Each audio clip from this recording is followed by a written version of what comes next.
Anti-crime strategy in full effect, 40 in police custody in St. James. Good evening and thanks for joining us for Primetime News. A special welcome to viewers on onespotmedia.com. I'm Archibald Gordon. And I'm Doreen Samuels. Also this evening, changes coming to St. James Police Division. Dr. Carl Blythe speaks after crushing defeat. Henwood High CXC students get reprieve. The latest on the crackdown on windshield wipers in the corporate area. And in the business news, the PSOJ head comments on the national debt. There's also sports commentary, E-Prime and weather in the Primetime package. But before the break, the feedback question. The opposition People's National Party has given the Minister of National Security a failing grade on his handling of the crime portfolio. What grade would you give the National Security Minister? Share comments online, facebook.com/television Jamaica and tweet at Television Jam.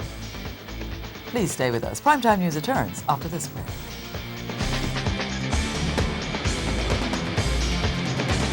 News headlines brought to you by